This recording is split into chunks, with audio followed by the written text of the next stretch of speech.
Hello students, welcome to cam guide CSS. हमारे इस platform पे केमिस्ट्री की तैयारी करवाई जाती है for CSS, PMS, PPSC and other competitive exams. अगर हम आज के इस टॉपिक की बात करें तो हम एसिड बेस चैप्टर स्टार्ट करने जा रहे हैं और आज का पहला टॉपिक हमारे पास है Arrhenius acid base concept and all other early concepts of acid and base, जिसमें हम देखेंगे कि किस तरीके से आर्हीनियस ने एज अ फाउंडेशन काम किया। अगर हम early concepts of acids and bases की बात करें तो सबसे पहले हमारे पास जो है रॉबर्ट बॉयल का कॉन्सेप्ट मौजूद है। रॉबर्ट बॉयल, ये वही बॉयल्स हैं जिन्होंने बॉयल्स लॉ भी पेश किया था। तो इन्हीं का कॉन्सेप्ट्स ऑफ एसिड्स जो है वो हमारे पास सबसे पहले आता है। और ये कब आता है? इन 17th सेंचुरी में, इन 17th सेंचुरी। सो इस कॉन्सेप्ट के अकॉर्डिंग हमारे पास जो है एसिड एक ऐसी स्पीशी है जो कि हमारे पास ब्लू लिटमस को टर्न करती है, टर्न इनटू रेड। तो ये रेड लिटमस के अंदर जो है वो इसको टर्न करती है। इसके अलावा जो है इसका जो है सॉर टेस्ट होता है। ये कैसी स्पीशी होती है जिसका सॉर टेस्ट होता है। एंड आफ्टर ऑल ये जब भी हमारे पास किसी एक्टिव मेटल से, ये किसी भी एक्टिव मेटल से जब इसका रिएक्शन होता है कि इस एसिड का, तो इससे जो है हाइड्रोजन गैस जो है वो प्रोड्यूस होती है। तो ये हमारे पास रॉबर्ट बॉयल्स का कॉन्सेप्ट ऑफ एसिड मौजूद है जो 17th सेंचुरी के अंदर आया। इसके बाद जो हमारे पास दूसरा कॉन्सेप्ट इसके आया है वो हमारे पास रॉयली का कॉन्सेप्ट है। रॉयली कॉन्सेप्ट, और ये बेस से मुतल्लिक था। और इस कॉन्सेप्ट के अंदर, और ये कब आया? ये 1774 के अंदर जो है कॉन्सेप्ट आया। और इसने क्या कहा कि बेस हमारे पास एक ऐसी स्पीशी है जो कि रेड लिटमस को टर्न करती है, किसमें? इनटू हमारे पास ब्लू के अंदर टर्न करती है। इसका जो है बिटर टेस्ट होता है और इसके अलावा जो है इसका जो है सोपी टच होता है, ये चीज़। और ये जो कॉन्सेप्ट्स हैं हमारे पास, इस कॉन्सेप्ट्स के अंदर जो है हमारे पास एक चीज़ जो यहाँ पे कॉमन है कि ये इनके अंदर इलेक्ट्रिकल कंडक्टिविटी, दोनों के अंदर, एसिड के एक्वस सॉल्यूशन के अंदर और बेस के एक्वस सॉल्यूशन के अंदर कंडक्टिविटी पाई जाती है। इसके बाद जो हमारे पास तीसरा यहाँ पे कॉन्सेप्ट है वो हमारे पास एंटोनी लेवॉइज़ियर का है। लेवॉइज़ियर वही साइंटिस्ट हैं जिन्होंने ऑक्सीजन के डिस्कवरी और इसकी जो है इंफॉर्मेशन से मुतालिक बहुत काम किया, और ये ऑक्सीजन के साथ इसका नाम जुड़ा हुआ है। तो ये लेवॉइज़ियर कॉन्सेप्ट्स ऑफ एसिड्स हमारे पास मौजूद है। इसने कहा कि हमारे पास एसिड एक ऐसी स्पीशी है जो कि मस्ट हैव ऑक्सीजन। तो असल में ये जो है जब कंबस्टन प्रोसेस को ऑब्ज़र्व कर रहा था तो इसमें इसने नोट किया कि ऑक्सीजन की मौजूदगी में कंबस्टन प्रोसेस होता है। तो यहाँ से इसने खुद से ही एक अज्यूम कर लिया कि क्योंकि ऑक्सीजन जो है वो कंबस्टन में काम आता है, तो यही वजह है कि भाई जो कोई भी एसिडिक स्पीशी होगी, सब्सटेंस होगा, उसके अंदर ऑक्सीजन का होना ज़रूरी है। लेकिन बहरहाल लेवॉइज़ियर का ये जो कॉन्सेप्ट है ये हमारे पास 1783 के अंदर आया, और ये कॉन्सेप्ट जो है ये फेल भी हो गया था। जाहिर सी बात है, ये फेल कब हुआ? ये फेल हुआ हमारे पास 1811 के अंदर जो है ये फेल हुआ बाय डेवी एक साइंटिस्ट थे। उन्होंने कहा कि देखें हमारे पास HCl है और हमारे पास जो है यहाँ पे H2S है। ये दोनों एसिड्स हैं बट नॉट हैव ऑक्सीजन। तो जाहिर सी बात है ये इसका फेल हो गया। इस तरीके से उसने कुछ और एग्जांपल्स भी नोट करवाई। मिसाल के तौर पे कैल्शियम ऑक्साइड है और हमारे पास K2O है। तो ये दोनों क्या हैं? ये हमारे पास जो है नॉट एसिड्स, ये एसिड्स नहीं हैं बट हैव ऑक्सीजन, लेकिन इनके अंदर ऑक्सीजन तो है। तो क्योंकि इनके अंदर ऑक्सीजन है लेकिन ये एसिड्स नहीं है, तो इनका भी जो है यहाँ पे ये फेल होते हमें नज़र आ रहे हैं। अच्छा, इसके बाद अगर हम देखें तो हमारे पास जो सबसे इम्पॉर्टेंट यहाँ पे आफ्टर दैट कॉन्सेप्ट आता है वो है आर्हीनियस का एसिड बेस कॉन्सेप्ट। आर्हीनियस का जो कॉन्सेप्ट है ये पहला कॉन्सेप्ट नहीं है एसिड बेस के अंदर, इसके पहले भी कॉन्सेप्ट्स मौजूद थे जैसे कि हमने डिस्कस किए। तो इस कॉन्सेप्ट के अकॉर्डिंग हमारे पास ऐसे जो एसिड है वो एक ऐसी स्पीशी है जो कि H पॉजिटिव प्रोड्यूस करती है इन कहाँ पे प्रोड्यूस करती है, एक्वा सोल्यूशन के अंदर। अपने एक्वा सोल्यूशन के अंदर जो है H पॉजिटिव प्रोड्यूस करती है। और हमारे पास जो है मिसाल के तौर पे हमारे पास कोई भी ऐसी स्पीशी जो कि वाटर में जाके H पॉजिटिव प्रोड्यूस कर दे तो ये आर्हीनियस के अकॉर्डिंग एसिड है। इसी तरीके से बेस के मतलब उसने कहा कि जो OH नेगेटिव जो है प्रोड्यूस कर दे, हमारे पास जो है हाइड्रोक्साइड आयन प्रोड्यूस कर दे, वो हमारे पास क्या है, एक बेस है। और ये भी एक्वा सोल्यूशन से मुतल्लिक ही कॉन्सेप्ट है। मिसाल के तौर पे हम कोई भी BOH ले लें तो ये हमारे पास B positive and plus OH negative produce कर रहा है, क्योंकि तो यहाँ पे हमारे पास ये भी एक बेस कैटेगरी के अंदर चीज़ आ जाती है। अच्छा, अगर हम जो है यहाँ पे देखें तो क्लासिफिकेशन की करें तो हमारे पास जो आर्हीनियस के जो एसिड्स हैं, आर्हीनियस एसिड्स, इनकी भी दो कैटेगरीज हैं। सबसे पहले हमारे पास इसमें आते हैं स्ट्रॉन्ग एसिड्स, हमारे पास आ जाता है स्ट्रॉन्ग एसिड्स। तो स्ट्रॉन्ग एसिड से क्या मुराद है, हमारे पास यहाँ पे हम कुछ एग्जांपल्स ले लेते हैं स्ट्रॉन्ग एसिड्स की। स्ट्रॉन्ग एसिड्स में हमारे पास HCl मौजूद है, मिसाल के तौर पे हमारे पास HNO3 मौजूद है, या फिर हमारे पास H2SO4 मौजूद है। 3 एग्जांपल्स मैं यहाँ पे ले रहा हूँ।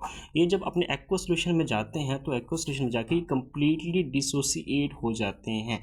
इस तरीके से हमारे पास H पॉजिटिव में है और ये NO3 नेगेटिव के अंदर डिसोसिएट हो जाएगा। सिमिलरली ये हमारे पास H positive and plus HSO4 negative के अंदर डिसोसिएट हो रहा है। तो यहाँ पे हमें बड़ा क्लियर जो है वो नज़र आ रहा है कि कम्प्लीटली डिसोसिएट हो गए। इसका मतलब ये है कि हमारे पास और इनमें कोई रिवर्स मौजूद नहीं है। HCl डिसोसिएट हुआ है एक्वा सोल्यूशन में, H पॉजिटिव और Cl नेगेटिव के अंदर जा रहा है और ये वापस रिवर्स में नहीं जा रहा, यानी कि ये इसमें जो है डिसोसिएशन की डिग्री जो है वो बहुत ज़्यादा है। तो ऐसे एसिड जो है वो स्ट्रॉन्ग कहलाते हैं, जो ईजिली H पॉजिटिव प्रोवाइड करते हैं और रिवर्स में नहीं जाते। इसी तरीके से अगर हम जो है वीक एसिड्स की बात करें तो वीक एसिड्स में हमारे पास मिसाल के तौर पर एसिटिक एसिड है, CH3COOH है हमारे पास, ठीक है। तो अगर हम इसको देखें तो अगर ये वाटर में जाएगा, एक्वा सोल्यूशन में जाएगा, तो ये बनाएगा CH3COO नेगेटिव एंड प्लस हमारे पास आ जाएगा H पॉजिटिव। लेकिन यहाँ पे ये वीक एसिड है, मतलब कि ये डिसोसिएट नहीं होना चाहता और इसमें हमारे पास रिवर्स मौजूद है। तो जो वीक एसिड्स होते हैं जब उनका हम एक्वा सोल्यूशन बनाएंगे तो वो क्या करेंगे, रिवर्सिबल के अंदर जाएंगे, reversible reaction, reversible dissociation show करेंगे और वो जो है अपने आयंस में से वापस उनके अंदर मौजूद है और उनके अंदर एक डायनामिक इक्विलिब्रियम जो है वो इस्टेब्लिश हो जाता है इन वीक एसिड्स के दरमियान में। मिसाल के तौर पे आप कोई भी और एग्जांपल ले लें तो वो भी हमारे पास बिल्कुल ऐसी ही हमारे पास होगी। मिसाल के तौर पर आप कार्बोनिक एसिड को ले लें, H2CO3, तो ये भी जब एक्वा सोल्यूशन में जाता है तो ये भी हमारे पास H positive and plus HCO3 negative के साथ एक इक्विलिब्रियम जो है इस्टेब्लिश कर लेता है, जो कि इसके वीक एसिड होने की, यानी कि ये तमाम के तमाम आयोनाइज भी नहीं होती और जो कुछ आयोनाइज होते हैं उनमें से कुछ रिवर्स भी आती हैं और इनके दरमियान एक फॉरवर्ड और रिवर्स के दरमियान एक डायनामिक इक्विलिब्रियम इस्टेब्लिश होता है। तो ये होते हैं strong acid and weak acid. इसी तरीके से अगर हम जो है स्ट्रॉन्ग बेसिड्स की बात करें तो उसके अंदर भी हमारे पास वही कॉन्सेप्ट मौजूद है कि हमारे पास ऐसे बेसिड्स जो कि कम्प्लीटली डिसोसिएट हो जाए अपने आयंस के अंदर वाटर के अंदर जाके, यानी Na पॉजिटिव है और OH नेगेटिव है मिसाल के तौर पे, या KOH है हमारे पास, तो ये भी कम्प्लीटली डिसोसिएट होगा एक्वा सोल्यूशन में K पॉजिटिव और OH नेगेटिव में जाके, और यहाँ पे भी हमारे पास कोई डायनामिक इक्विलिब्रियम इस्टेब्लिश होता हुआ नज़र नहीं आ रहा। बट अगर हम जो है वीक बेसिस की बात करें तो वीक बेसिस में हमारे पास मिसाल के तौर पे अमोनियम हाइड्रोक्साइड है NH4OH, तो ये जो है एक रिवर्स कायम करेगा, हमारे पास रिवर्सिबल रिएक्शन है, डायनामिक इक्विलिब्रियम इस्टेब्लिश करेगा। ये NH4 positive plus OH negative में और यहाँ पे रिवर्स मौजूद है। इसी तरीके से आप मिसाल के तौर पे कैल्शियम हाइड्रोक्साइड को ले लें तो ये भी हमारे पास जो है क्या करते हैं, एक रिवर्स जो है वो प्रोड्यूस करते हैं हमारे पास आयंस के अंदर। तो ये हमारे पास स्ट्रॉन्ग एसिड और weak acid and strong acid और वीक एसिड की क्लासिफिकेशन है। तो अब हम आते हैं कि हमारे पास जो है एक और इम्पॉर्टेंट कॉन्सेप्ट है। अगर हम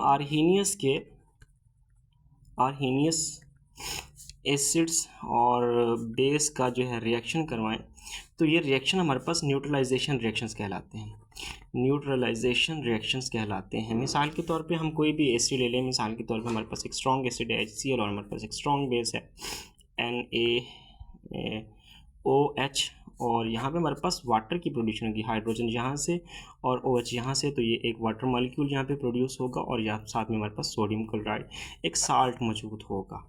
और ये हमारे पास एक जो है यहाँ पे वाटर भी मौजूद है, इसको ये हमारे पास। इसी तरीके से हम जो है कोई और चलिए एग्जांपल ले लेते हैं। हमारे पास मिसाल के तौर पे हमारे पास यहाँ पे मौजूद है,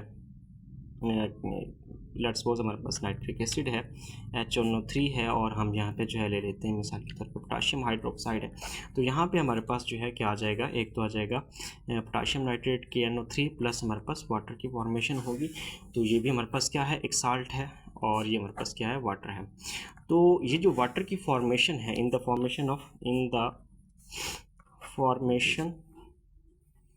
of 1 mole of water during the reaction of acids and bases। तो ये जो एसिड्स एंड बेसिस के दरमियान जो रिएक्शन के एसिड्स एंड बेसिस, तो जो एनर्जी इवॉल्व होगी यहाँ पे, ये क्या कहलाती है, ये कहलाती है हमारे पास इंथैल्पी ऑफ न्यूट्रलाइजेशन है। इसको हम बोलते हैं इंथैल्पी ऑफ न्यूट्रलाइजेशन, और इसको हम डिनोट करते हैं, हमारे पास डेल्टा H है N, और क्योंकि स्टैंडर्ड पॉइंट पे हम फाइंड करें तो ये हमारे पास डिग्री के साथ डिनोट होगी। और अगर हम इस डेल्टा HN की बात करें तो ये हमारे पास स्ट्रॉन्ग एसिड एंड बेस के लिए जो हमारे पास वैल्यू है वो है -57.4 किलो जॉल पर मोल। ये ऑलमोस्ट कांस्टेंट रहती है, और ये कब किसके लिए, ये स्ट्रॉन्ग एसिड्स एंड बेसिस के लिए। स्ट्रॉन्ग एसिड्स और जब बेसिस आपस में रिएक्शन करते हैं और कंप्लीट डिसोसिएट होते हैं, तो उस वक्त हमारे पास जो है ये एंथैल्पी जो है वो रिलीज़ होती है। इसको हम माइनस से डिनोट करते हैं, -57.4 किलो जूल पर मोल की ये एनर्जी, और ये तकरीबन इतनी ही स्ट्रॉन्ग एसिड्स और बेसिस के लिए होती है, तो ये कांस्टेंट है। इसके बाद हमारे पास यहाँ पे जो हमने वाटर की बात की। अब हमने कहा कि यहाँ पे साल्ट है, तो साल्ट को अगर हम देखें तो यहाँ पे जो साल्ट्स हैं बेसिकली वो हमारे पास 3 कैटेगरीज के अंदर आते हैं। एक हमारे पास न्यूट्रल साल्ट्स हैं, दूसरे हमारे पास है एसिडिक साल्ट्स हैं, और तीसरा हमारे पास यहाँ पे बेसिक साल्ट्स हैं। तो ये साल्ट्स की भी यहाँ पे 3 कैटेगरीज हैं, और हम इनको बारी बारी देखेंगे कि यहाँ पे हमारे पास साल्ट से एसिडिक साल्ट, न्यूट्रल साल्ट या बेसिक साल्ट की फॉर्मेशन कैसे होती है। अगर हम एसिडिक साल्ट्स की बात करें, एसिडिक साल्ट्स, तो ये एसिडिक साल्ट्स उस वक्त प्रोड्यूस होते हैं जब हमारे पास हम ऐसा एसिड लें which have more H positive ion कह लें, और जो बेस होगा वो हमारे पास less have OH negative ion. तो फिर हमारे पास एसिडिक साल्ट्स की फॉर्मेशन होगी। मिसाल के तौर पे हम कहते हैं कि हमारे पास H2SO4 है, और हम इसका रिएक्शन करवा रहे हैं सोडियम हाइड्रोक्साइड के साथ। तो इस रिएक्शन में देखिए हमारे पास OH1 है और हाइड्रोजन 2 है, तो यहाँ पे 1 वाटर मॉलिक्यूल फॉर्मेशन होगी, साथ में हमारे पास यहाँ पे NaHSO4 आ जाएगा। तो क्योंकि इस साल्ट में H पॉजिटिव आयन मौजूद है, तो इसलिए ये जो साल्ट है ये एसिडिक साल्ट कहलाएगा। इसी तरीके से हमारे पास एक और एग्जांपल चलिए हम देख लेते हैं। हमारे पास जो है, हम कहते हैं कि हमारे पास जो है H3PO4 का रिएक्शन करवा लेते हैं, साथ में हम कैल्शियम हाइड्रोक्साइड का टॉइस के साथ रिएक्शन करवा लेते हैं। तो यहाँ पे OH2 टाइम है और हाइड्रोजन 3 टाइम है, तो यहाँ पे 2 वाटर मॉलिक्यूल्स की फॉर्मेशन होगी, और साथ में हमारे पास क्या आ जाएगा, हमारे पास यहाँ पे CaH और PO4 आ जाएगा। तो ये भी हमारे पास एक एसिडिक साल्ट की फॉर्मेशन है, तो ये भी हमारे पास एसिडिक साल्ट है। तो यहाँ पे हमारे पास एसिडिक साल्ट है। उसके बाद अगर हम देखें तो हमारे पास जो है बेसिक साल्ट्स को देखें, तो बेसिक साल्ट कब आते हैं, जब हमारे पास ऐसा एसिड होता है which have less H positive ion, and base हम यहाँ पे लेंगे विच have more H positive ion. मिसाल के तौर पे हम कहते हैं कि हमारे पास यहाँ पे HCl है, और यहाँ पे हम ले लेते हैं कैल्शियम हाइड्रोक्साइड ले लेते हैं, ट्वाइस है हमारे पास। तो यहाँ पे OH2 टाइम्स है और हाइड्रोजन 1 टाइम है, तो 1 वाटर मॉलिक्यूल बनेगा, और हमारे पास बनेगा CaOH ब्रैकेट में, साथ में आ जाएगा Cl। तो क्योंकि इस साल्ट के अंदर OH मौजूद है, तो ये हमारे पास बेसिक साल्ट की कैटेगरी के अंदर फॉल करेगा। इसी तरीके से हम और भी जो है रिएक्शंस करवा सकते हैं। अब हम आते हैं न्यूट्रल साल्ट। न्यूट्रल साल्ट की कौन सी एग्जांपल्स हैं?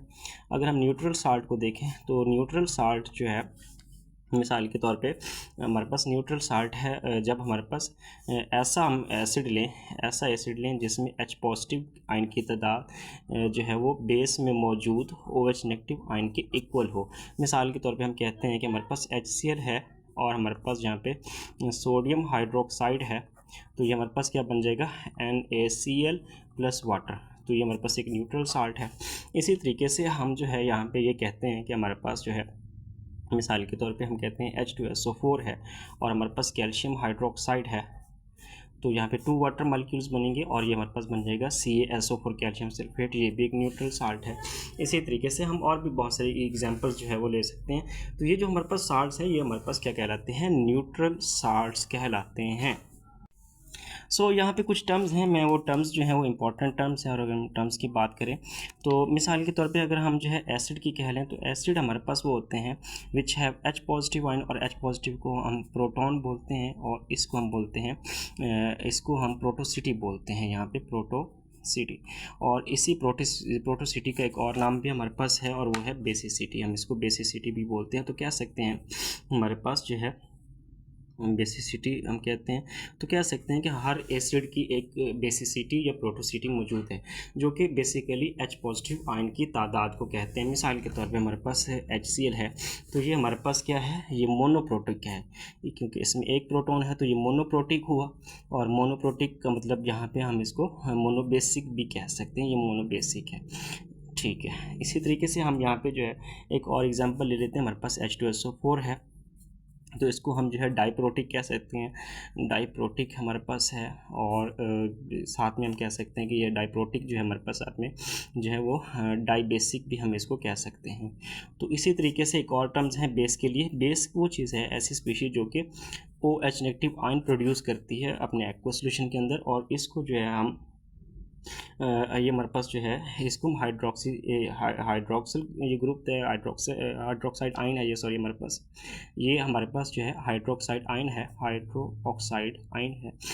तो हाइड्रोक्साइड आयन से हम इसको जो है बोलते हैं हाइड्रोक्सिटी भी हम इसको बोलते हैं हाइड्रोक्सिटी, और साथ में हम जो है इसको एसिडिटी भी बोलते हैं। तो आप कह सकते हैं कि हर जो है बेस है उसकी एक एसिडिटी भी होती है जो कि बेसिकली OH नेगेटिव आयंस की तादाद को रिप्रेजेंट करती है। मिसाल के तौर पे आप देखें कि हमारे पास जो है यहाँ पे सोडियम हाइड्रोक्साइड है, तो ये हमारे पास क्या कहलाएगी, ये मोनोएसिडिक या मोनोहाइड्रोक्सिक, हम इसको मोनोहाइड्रोक्सिक भी बोल सकते हैं,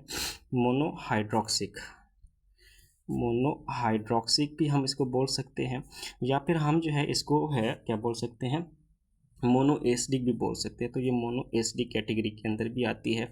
इसी तरीके से आप एक और एग्जांपल ले लें, हमारे पास कैल्शियम हाइड्रोक्साइड मौजूद है, तो ये हमारे पास जो है डाईहाइड्रोक्सिक आ जाएगा, डाईहाइड्रोक्सिक, और या फिर हम इसको जो है डाईएसिडिक भी बोल सकते हैं। तो ये डाईएसिडिक कैटेगरी के अंदर भी जो है वो फॉल करती है। मिसाल के तौर पे जब हम एसिडिक साल्ट्स की बात करते हैं तो एसिडिक साल्ट में हमारे पास जो है मिसाल के तौर पे अगर एक ऐसा एसिड है जिसके पास ज़्यादा हमारे पास H पॉजिटिव हैं, तो मतलब वो मिसाल के तौर पे वो डाइबेसिक है, डाइबेसिक हमारे पास है, डाइबेसिक एसिड होगा।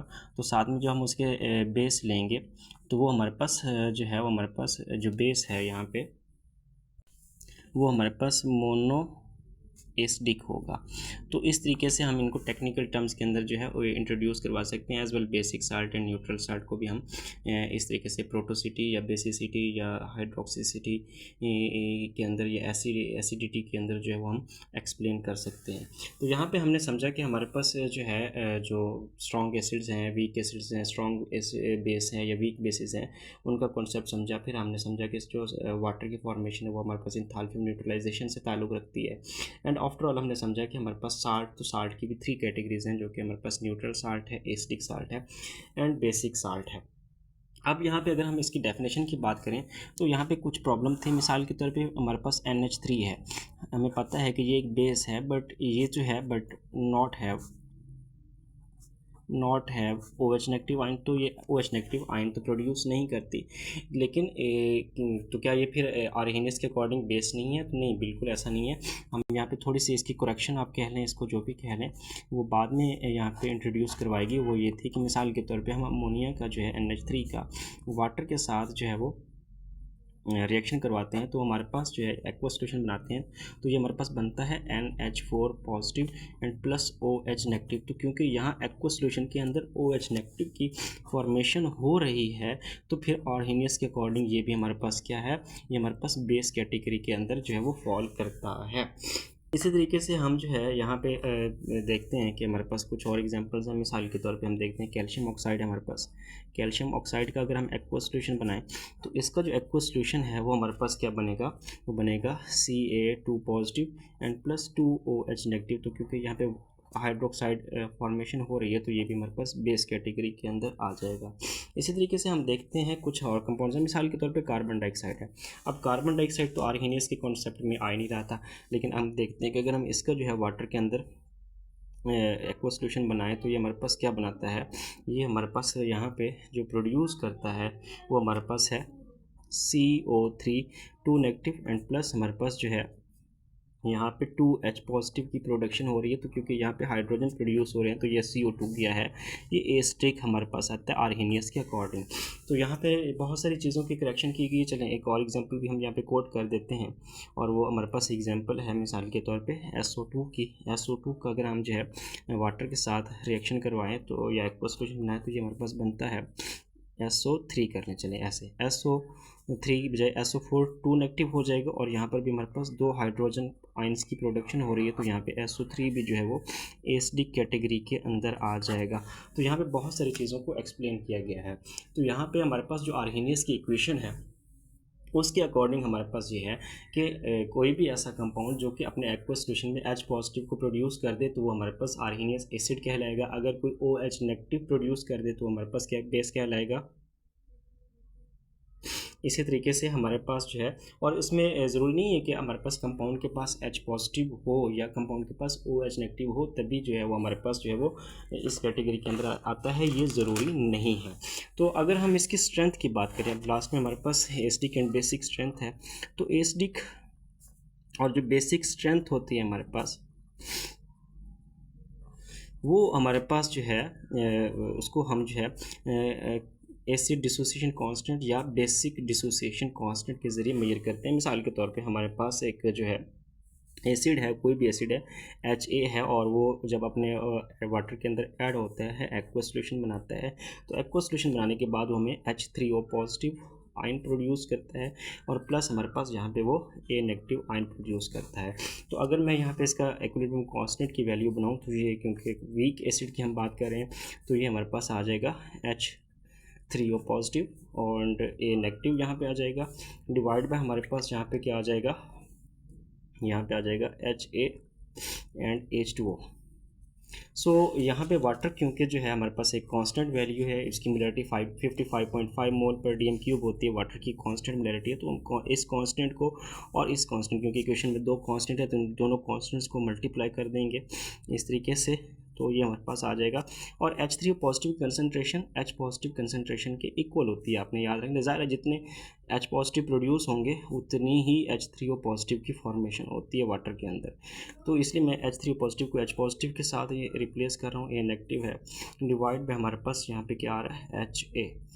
तो ये हमारे पास जो है यहाँ पे वैल्यू क्या आ रही है कि हमारे पास Kc को अगर हम मल्टीप्लाई करें H2O की कंसनट्रेशन के साथ तो यहाँ पे हमारे पास जो वैल्यू आती है वो Ka के बराबर आती है, जिसको हम एसिड डिसोसिएशन कांस्टेंट बोलते हैं।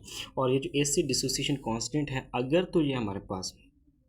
ये हमारे पास एसिड डिसोसिएशन कांस्टेंट की जो वैल्यू है वो हमारे पास लेस देन 10⁻³ मतलब कि 0.001 से नीचे की है, लेस देन, तो ये हमारे पास एक वीक एसिड कंसीडर होता है। और अगर हमारे पास Ka की जो वैल्यू है वो हमारे पास जो है वो इक्वल है 10⁻³ से 1 मोल पर DM क्यूब के दरमियान में है, तो फिर ये हमारे पास एक मॉडरेट एसिड कंसीडर होता है, और अगर हमारे पास के ए की वैल्यू ग्रेटर देन 1 है, 1 मोल पर डी एम क्यूब, 1 मोलरिटी पर डी एम क्यूब के हमारे पास है, तो फिर ये एक जो है स्ट्रॉन्ग एसिड कंसीडर होता है।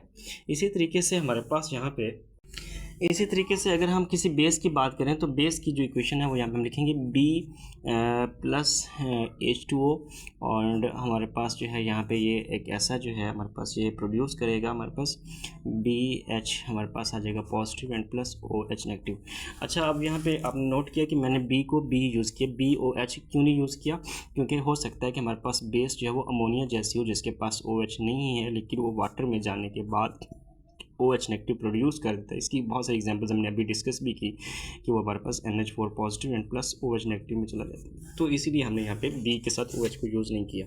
तो अगर मैं इसका KC एक्सप्रेशन ड्राइव करूँ तो ये हमारे पास आ जाएगा BH पॉजिटिव एंड यहाँ पे OH नेगेटिव डिवाइड बाय हमारे पास क्या आ जाएगा, यहाँ पे B आ जाएगा एंड H2O। तो H2O हमारे पास एक कांस्टेंट वैल्यू है, उस साइड पे जाके मल्टीप्लाई होगी, तो KC हमारे पास जो है मल्टीप्लाई होगा कंसंट्रेशन ऑफ वाटर के साथ, ये सॉरी यहाँ पे ब्रैकेट नहीं आती, तो ये हमारे पास क्या हुआ, हमारे पास आ गया BH positive multiply OH negative divide by हमारे पास क्या आया, यहाँ पे B आ गया। तो ये हमारे पास क्या हुआ कि KC की अगर हम मल्टीप्लाई करें वाटर की कंसंट्रेशन के साथ, तो ये हमारे पास आ जाता है हमारे पास एसिड के बेस डिसोसिएशन कांस्टेंट के इक्वल आ जाता है। तो इस सारी बात का जो है यहाँ पे हम इस तरीके से वैल्यूज़, और फिर हमारे पास KB की वैल्यू जो है वो बताती है कि हमारे पास जो बेस है वो स्ट्रॉन्ग है जो, या वीक है, या वो जो है हमारे पास मॉडरेट है। तो इस तरीके से हम इसको कैटेगराइज करते हैं।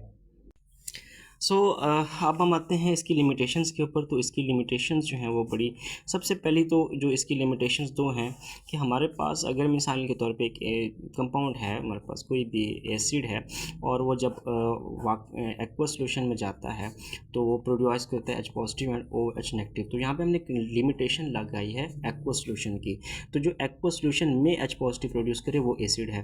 तो अगर यही सेम सब्सटेंस किसी हम जो है नॉन एक्वस सॉल्वेंट या बेंजीन के अंदर जो है हम ऐड कर दें, तो फिर इसकी नेचर क्या होगी इसके बारे में हमें कोई पता नहीं है। इसके बाद हमारे पास जो है कोई भी ऐसा कंपाउंड है जो कि हमारे पास जो है एक्वस सॉल्यूशन में रिएक्शन नहीं कर रहा, यानी एसिड बेस का रिएक्शन है इन दी एब्सेंस ऑफ वाटर, तो इसकी भी हमारे पास कोई कंसंट्रेशन मौजूद नहीं। मिसाल के तौर पे हमारे पास अमोनिया है, तो अमोनिया तो आर्हीनियस बेस है, बिल्कुल है, और अगर हम HCl की बात करें तो ये भी आर्हीनियस एसिड है, लेकिन अगर हम इसका रिएक्शन करवाते हैं तो रिएक्शन हमारे पास क्या बनता है, NH4Cl। तो ये NH4Cl क्या चीज़ है इसके बारे में कोई पता नहीं है। इसी तरीके से हम कहते हैं कि हमारे पास मिसाल के तौर पे कैल्शियम ऑक्साइड है, तो कैल्शियम ऑक्साइड तो आर्हीनियस बेस है, बिल्कुल है, आर्हीनियस बिल्कुल है, और हमारे पास CO2 हमारे पास मौजूद है। तो जो हमारे पास CO2 ले लें, चलिए SO3 यहाँ पे हम ले लेते हैं, SO3 है हमारे पास। चलिए, तो SO3 हमारे पास जो है वो बिल्कुल आर्हीनियस का जो है वो एसिड है, आर्हीनियस के अकॉर्डिंग SO3 भी एसिड है, कैल्शियम ऑक्साइड भी एसिड है, लेकिन अगर हम इसका रिएक्शन करवाएं तो रिएक्शन में हमारे पास जो है यहाँ पे क्या बनता है, Ca2 पॉजिटिव, हमारे पास CaSO4 बन रहा है, CaSO4 हमारे पास बन रहा है। तो ये CaSO4 की फॉर्मेशन क्या है, इसमें तो हमारे पास कोई न्यूट्रलाइजेशन रिएक्शन नहीं हो रहा, कोई वाटर की फॉर्मेशन नहीं हो रही, तो ये भी इसकी लिमिटेशंस में आ गए। अच्छा, इसके बाद हम जो है देखते हैं कि हमारे पास जो है अगर कोई जो है कंपाउंड जो है वो बहुत सारे कंपाउंड्स ऐसे हैं, मिसाल के तौर पे आप देखें हमारे पास न्यूट्रल साल्ट्स की एग्जांपल बयान की गई कि हमारे पास न्यूट्रल साल्ट्स होते हैं। न्यूट्रल साल्ट्स ऐसे साल्ट्स होते हैं जिनकी which have not H positive and OH negative ion जो कि नहीं रखते, ये हमारे पास न्यूट्रल साल्ट्स हैं। मिसाल के तौर पे हम कहते हैं AlCl3 है हमारे पास। अब AlCl3 का जब भी हम एक्वा सोल्यूशन बनाते हैं तो ये सोल्यूशन जो हमारे पास एक्वा सोल्यूशन बनता है, ये सोल्यूशन तो एसिडिक हो जाता है। तो क्या वजह है कि ये एक्वा सोल्यूशन को एसिडिक कर रहा है। मिसाल के तौर पे आप और देखें, हमारे पास FeCl3 हमारे पास मौजूद है, इसका भी हम अगर एक्वा सोल्यूशन बनाएं तो इसका जो हमारे पास एक्वा सोल्यूशन बन रहा है वो भी हमारे पास एसिडिक बन रहा है। तो हालांकि FeCl3 या AlCl3 के अंदर तो कोई H पॉजिटिव आयन मौजूद नहीं है। तो इसकी क्या वजह है, इसका भी हमारे पास कोई जो है प्रॉपर इसके पास जो है वो कोई आंसर नहीं है। मिसाल के तौर पे हम कहते हैं Na2CO3 को देखें आप, Na2CO3 का अगर हम H2O के अंदर सोल्यूशन बनाए तो ये जो सोल्यूशन बनता है ये बेसिक बनता है। अब यहाँ पे हम देखते हैं कि हमारे पास जो है Na2CO3 जो है इसके पास तो कोई भी जो है वो OH नेगेटिव मौजूद नहीं है, तो फिर ये क्यों बना रहा है। इसी तरीके से हम देखते हैं हमारे पास बहुत सारे एग्जांपल्स हैं। मिसाल के तौर पे आप देखें हमारे पास NH4Cl है, मिसाल के तौर पे आप देखें हमारे पास NH4NO3 है, ये हमारे पास हैं। तो ये सारे जब एक्वा सोल्यूशन बनाते हैं तो वो सोल्यूशन हमारे पास क्या होते हैं, एसिडिक होते हैं। इसकी क्या वजह है, आर्हीनियस के अंदर पास कोई क्लास इसकी जो है एक्सप्लेनेशन नहीं है। या मिसाल के तौर पे आप देखें हमारे पास जो है K2CO3 है हमारे पास, ठीक है। इस तरीके से हमारे पास NaF है हमारे पास। तो बहुत सारे ऐसे कंपाउंड्स हैं जो कि साल्ट्स हैं, और ऐसे साल्ट्स जब वाटर के अंदर एक्वा सोल्यूशन बनाते हैं तो या तो सोल्यूशन को एसिडिक कर देते हैं या सोल्यूशन को बेसिक कर देते हैं। और बहुत सारे न्यूट्रल साल्ट्स होते हैं जो कि वाटर में जाके वाटर को कुछ भी नहीं करते। तो इसकी क्या वजूहात हैं, इसके बारे में भी आर्हीनियस की कोई एक्सप्लेनेशन मौजूद नहीं है। तो मोटी मोटी बात हमारे पास ये हो गई कि भाई आप जो है उन तमाम कंपाउंड्स के बारे में डिस्कस नहीं कर रहे जो कि नॉन एक्वस मीडियम के अंदर हैं, या उन के बारे में भी बात नहीं कर रहे जो नॉन एक्वस मीडियम में जाके आपकी कोई ना कोई जो है आयंस की प्रोडक्शन कर रहे हैं। इसके अलावा आप जो है आपके ही अकॉर्डिंग, आर्हीनियस के अकॉर्डिंग कैल्शियम ऑक्साइड है या हमारे पास बाकी SO3 है, तो जो आपके ही अकॉर्डिंग एसिड और बेस हैं उनके रिएक्शंस को भी आप जस्टिफाई नहीं कर पा रहे।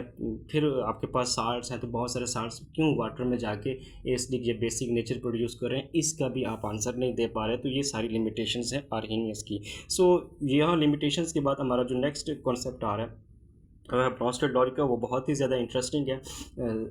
तो इस टॉपिक तक तो हमारा यहाँ पे लेक्चर एंड हुआ। नेक्स्ट हमारा वहाँ पे आएगा। आप लोग जो है अगर हमारी ऑनलाइन क्लासेस जो है वो स्टार्ट करना चाहते हैं तो नंबर जो है वो आपकी स्क्रीन के ऊपर मौजूद है। इसके अलावा अगर आप हमारे यूट्यूब पे लेक्चर्स ले रहे हैं तो बेटा ज़रूर देखें, इसको शेयर करें, सब्सक्राइब करें और जो है अपने फ्रेंड्स के साथ शेयर करें। हम जो है PPSC की जो जॉब्स आती रहती है, जैसे रिसेंटली एनालिटिकल केमिस्ट्री की जॉब आई हुई है, एनालिटिकल केमिस्ट की जॉब आई हुई है, या बाकी जो जॉब्स प्रिपरेशन है, CSS की केमिस्ट्री है, PPSC की, या किसी भी कम्पिटिटिव एग्ज़ाम्स की तैयारी है, तो उसका पूरा सिलेबस हम तैयार करवाते हैं। इस एसिड बेस की चैप्टर के एंड पे हम फिर एक लेक्चर अपलोड करेंगे जिसमें हम बहुत ही ज़बरदस्त किस्म के थ्योरेटिकल और MCQs टाइप के क्वेश्चंस को डिस्कस करेंगे, देखेंगे कि क्वेश्चंस को कैसे अटैम्प्ट करना है, वो सारी चीज़ें हम उसमें देखेंगे। सो अभी तक तो इतना ही है। जज़ाकल्लाह।